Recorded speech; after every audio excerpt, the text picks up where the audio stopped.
In today's video, I have a very special guest for you. His name is Steve Larsen, and he's actually co-wrote a couple of my favorite marketing books, Expert Secrets, .com Secrets, and a couple others. He was actually the lead funnel builder for Russell Brunson. But since doing that, he's actually worked in internet marketing for the last 10 years where he coaches 7, 8, and 9-figure businesses on how to improve their marketing strategies. So what I'm gonna be doing is asking him marketing specific questions on how us as contractors can take a lot of the things that he's leveraged in much higher end businesses and how we could stand apart from our competition and how we can totally dominate our local market. So I think you're really gonna like it. Stay tuned and I hope you enjoy.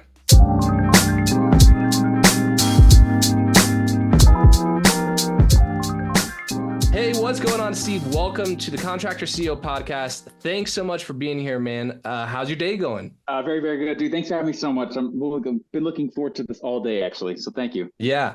Well, I did a little intro before this, so everyone got a little bit of taste about who you are, what you do, and all that.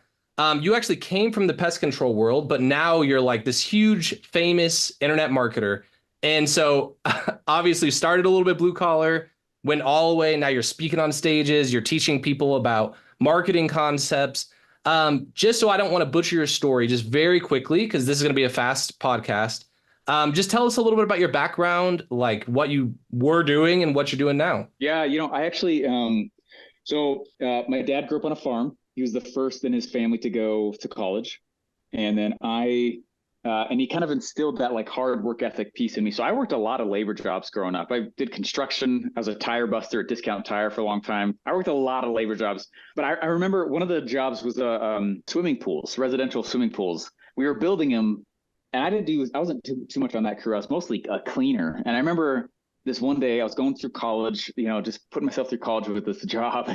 And I grabbed this broken piece of tile on the ground from one of the pools that we were building. And I remember looking at this broken piece of tile, and it was my last day of work. So I was going back to school, and I was like, I'm never going to work one of these jobs again.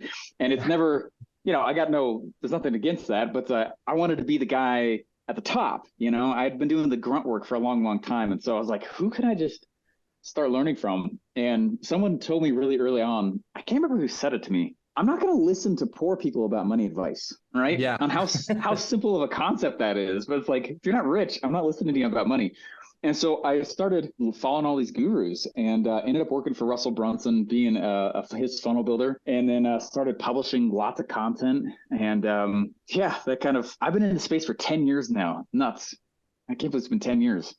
It's crazy. Yeah. I had hair on the other side of my head back when I started this. Yeah. I think you and I are actually from a similar area. Were you born and raised in Littleton, Colorado? Is that right? I was born in Utah, but I was raised in Littleton, Colorado. Yeah. Okay, I'm from Littleton. Yeah. Okay, that's awesome. Cool. Awesome, man. Yeah. I went to Chapel High School. Oh, are you what? Oh man, dude, we were rivals. That's hilarious. I went to Columbine. Columbine? Okay, cool. That's awesome, man. I actually didn't even know that, but you said Littleton, and so just so the audience knows, and just so you know, so everyone, I've never actually met Steve. This is my first time meeting Steve. And Steve, what I do now is I actually do marketing for other contractors. So I basically built up my own concrete company, scaled to 7 figures in a very short amount of time.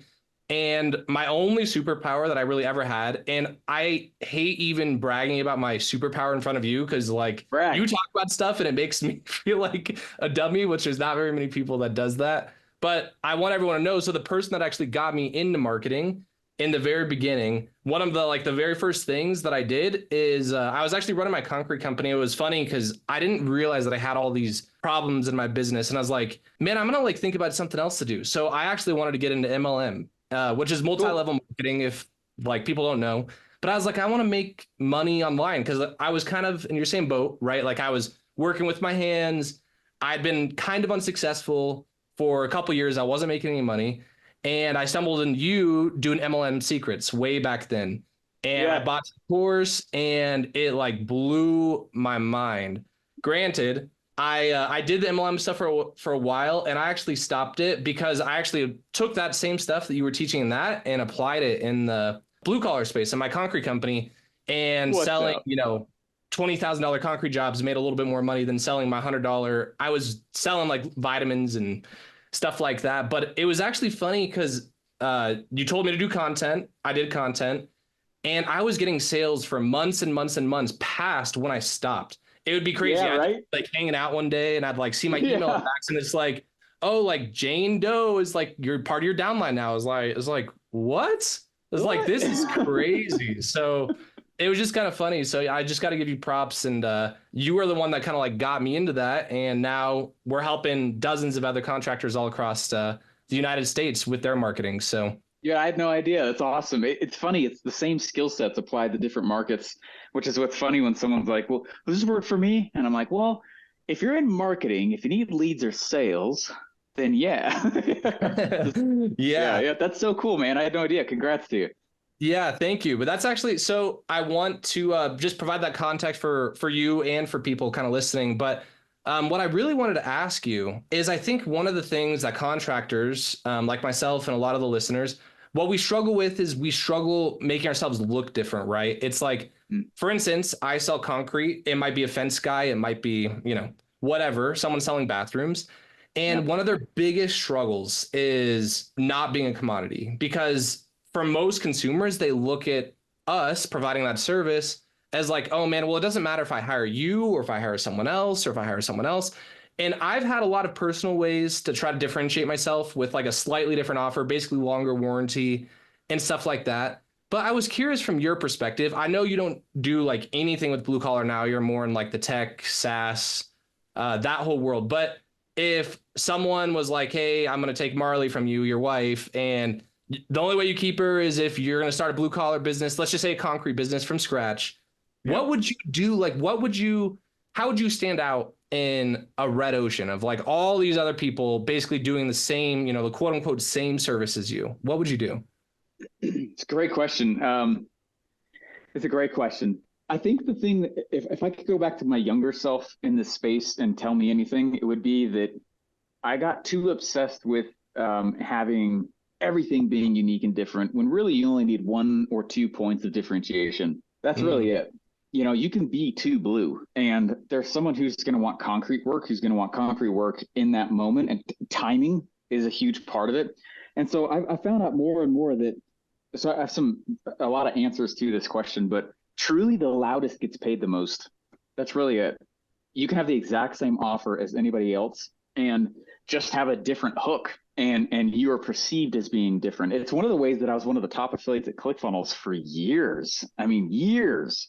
And I sold the exact same thing as every other affiliate, literally, right? It's the exact same thing. And the only way that I would make it different was there's really 3 elements with it, right? I would just have a different hook than everybody else. Everyone was like, come buy this product through me instead of someone else. Like, well, that's boring. So I would make a hook.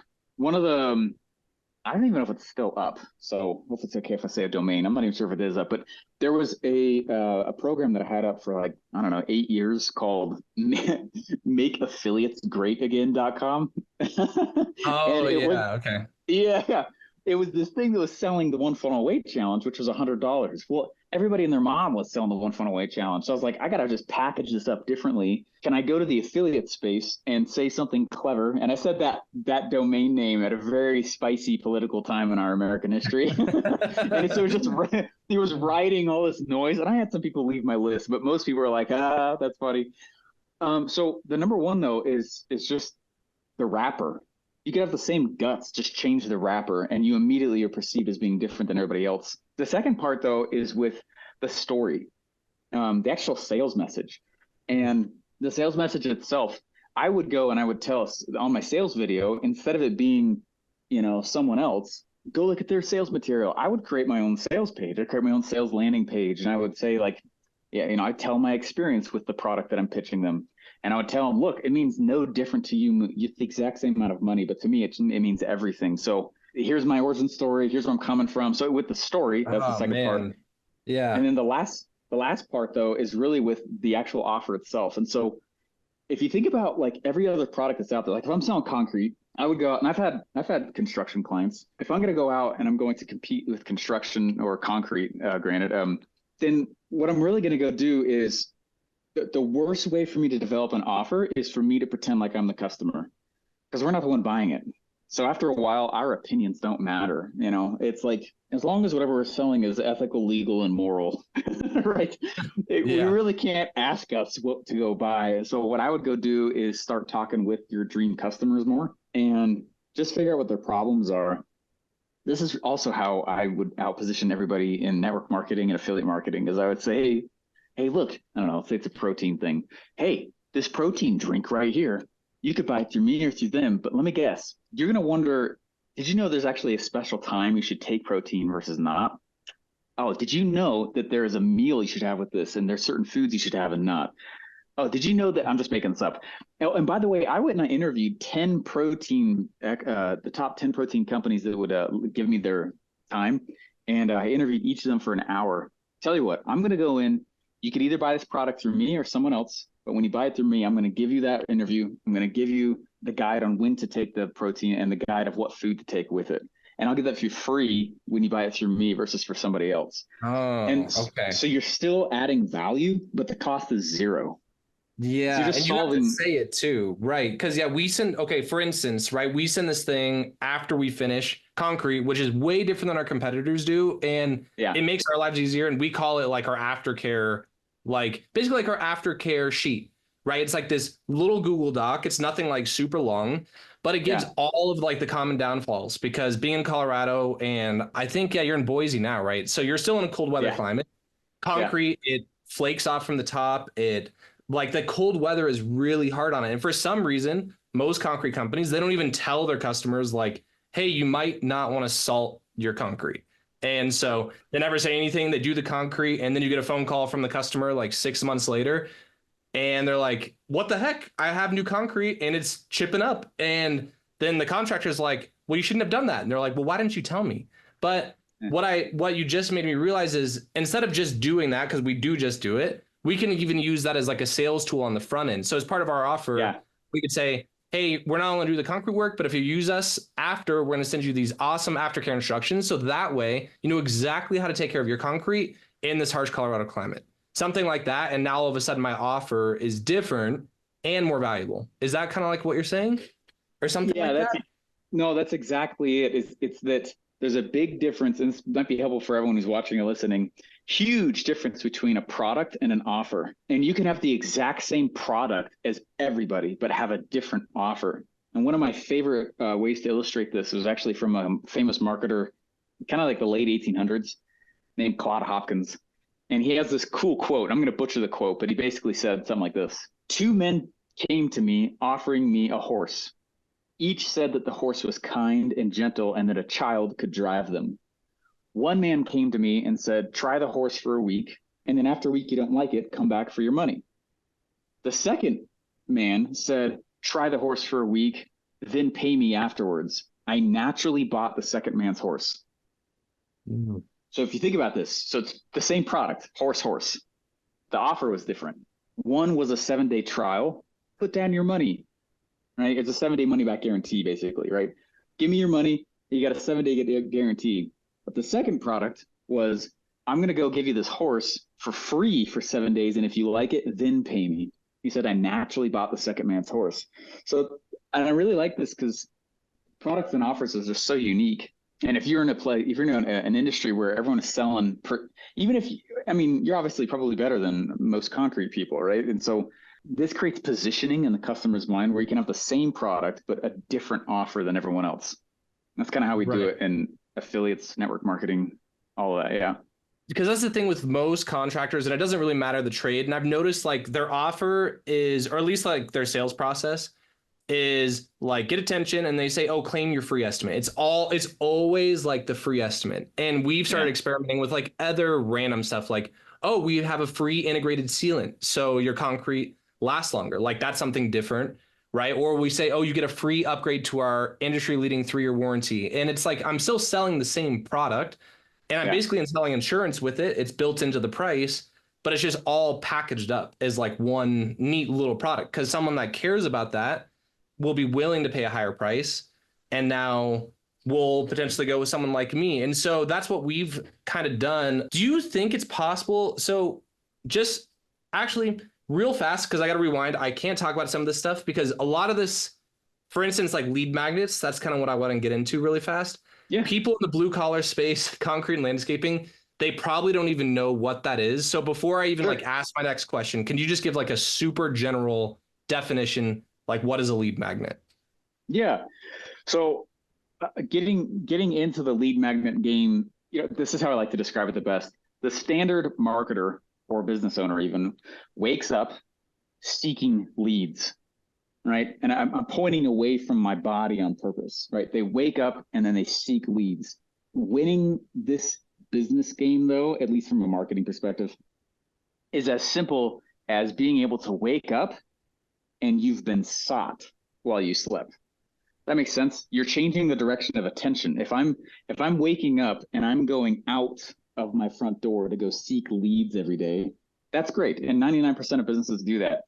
But the internet is cool with these lead magnets because I can put things all over the internet that where I wake up and I've been sought. People are coming to me. It changes the direction of lead flow. Lead flow is coming to me.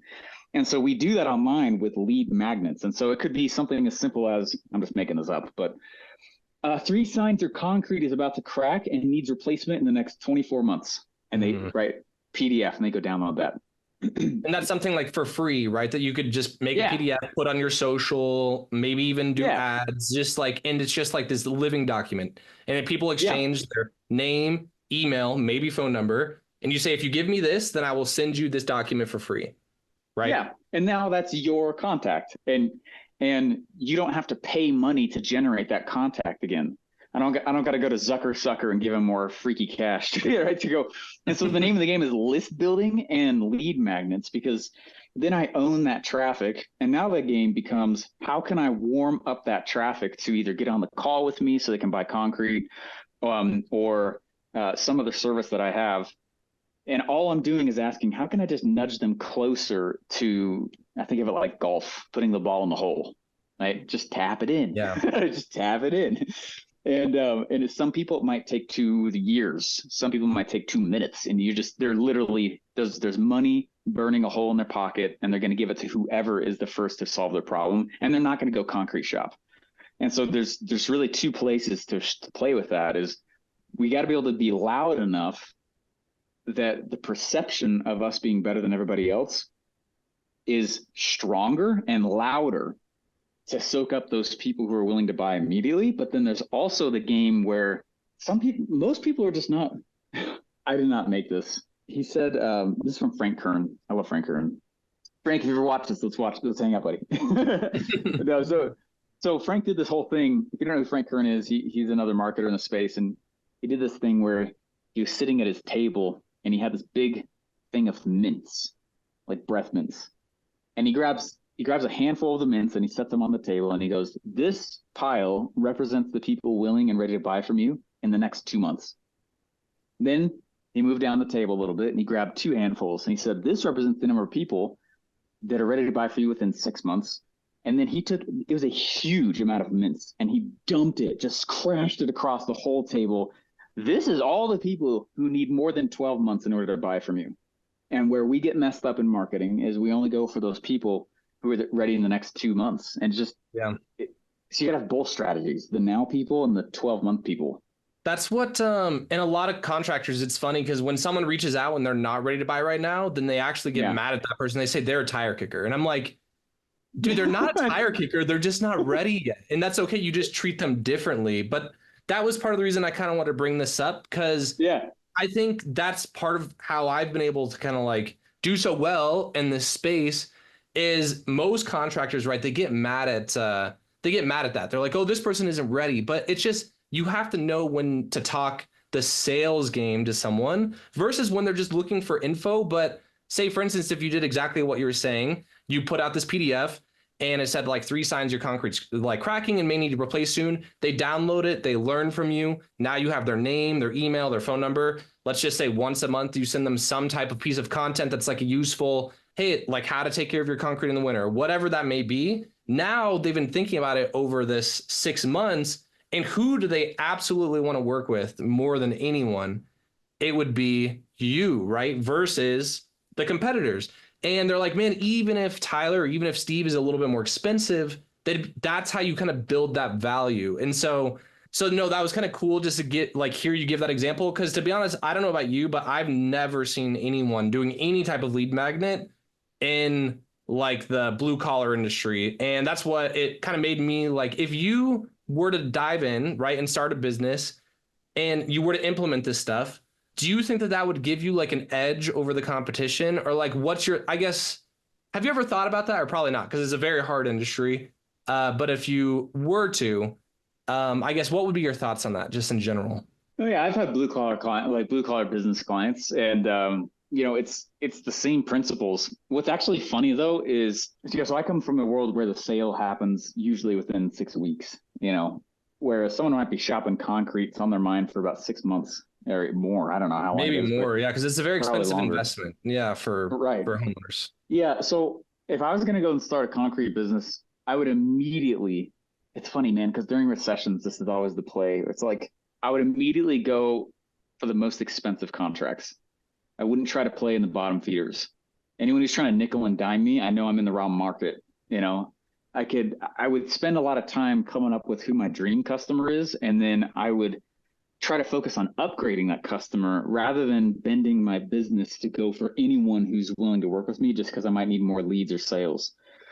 And, that line is really one of the first steps in creating brand, where it's like, okay, this brand, we know that a Lamborghini is not going to be for somebody who's probably working at McDonald's, right? Just because the brand, you make typically money faster by getting more clarity on your dream customer and like tightening on the dream customer instead of widening. And during recession, it's very natural to do the opposite, where we widen who the avatar really is. And then we're like, we'll take anyone because we're in a situation where we need to. It's actually the exact opposite. Tighten. And then what you do is you go into the bigger markets with a tighter lens on who you're going for. Slide up the chain. Don't widen it. Does that make sense what I'm saying? Right. It does. And just so people, because like what I'm hearing, like for instance, let's just say if you wanted to stick in residential concrete where you're still going after homeowners, instead of saying I help all homeowners, I help homeowners with $1 million plus housing. Because what do they care about? They care about quality. They care about speed of delivery. They care about better communication, but they're willing to pay that premium to make sure it's done. And if you specialize in that, then they're going to feel way more comfortable hiring you. Like no one's going to go to a general surgeon if they need brain surgery. Like they're going to go to a brain surgeon. So it's that same concept, and you can kind of charge more for that. That's interesting that you say that in the recession, because it's like, to be honest, this year has been very hard for blue collar people. Sure. And it's much harder than in the previous, when, we were getting 3% home equity line of credits and everyone could afford any project. And so I've noticed a lot of people trying to do that, like get bigger, but you're more recommending instead get ultra focused on the type of person. Yeah, because the natural inclination to widen is accurate, but just not on when you're choosing your customer or your avatar. You actually want to get tighter.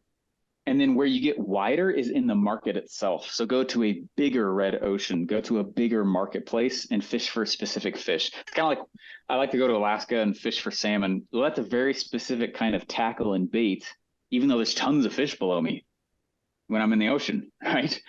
I'm fishing for a specific kind. So if I'm going to go create a lead magnet for someone who has more money, it might be something along the lines of, like everyone does the free assessment thing, which is great, but it might actually be, what if you put out an article that was something like, I'm just, again, making this up, but what if you put out an article that was something like, why concrete from $7 million or from $1 million homes, seven-figure homes, sorry, why concrete from seven-figure homes can't use cleaner from Home Depot? Here's what to do instead. Yeah. Something like that. And then someone's right. Wait a second. I qualify. Well, what's interesting is that these hooks, these lead magnets, they're both a magnet and a filter. But where people mess up on them is that they just leave a magnet and there's no filter. And so they let all the junk fish through, right? And so instead you have to like put some kind of filters like, I got to be this tall to ride this ride. It's like, I'm a seven-figure earner. Like, oh, okay, cool. Here's how $1 million home concrete needs to be cared for. But the home, and then in parentheses, but the home builder will never tell you. Yeah. You see what I'm saying? And you're like, what? Are you kidding me? I like that. Like, maybe, I mean, a lot of $1 million homes, they got some kind of home manager too. To be like, the 3 steps every home manager needs to care for their client's concrete at every turn of the season to keep better care of the home and ensure you get that bonus at Christmas or something. You know what I mean? I'm just, because Yeah. Yeah. now you're going through the decision maker and not just like, Right. well, anyone who needs concrete. Man, I love that. I'm also looking at the time. I'm going to respect, I know that we only had a certain amount of time. So we do want to wrap up. And thanks so much, Steve, for hopping on here. But before we get off, I do just want to give you the chance to tell the audience if they want to learn a little bit more from you. I'm telling you guys firsthand that Steve is the person that I learned marketing from. So if you want to go up the ladder, and I teach pretty basic stuff, but if you're like, man, Tyler, I've already learned the basic stuff and I'm ready to graduate towards Harvard, Steve's your guy. So Steve, how would they contact you, or what's the best way to find you? Oh, that's nice of you.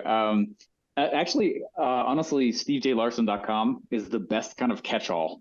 Anything that I'm working on, I keep stevejlarsen.com it's kind of the spot. So, and then Russell and I are co-authoring a book right now on all this marketing that we've been kind of pioneering together. So anyway, it's cool. It's called Dramatic Demonstrations, coming out soon. I'm excited. I'll be a purchaser. Sweet, man. Well, thanks, Yeah, Steve. Thanks for being here, man. I appreciate it. Thanks for having me.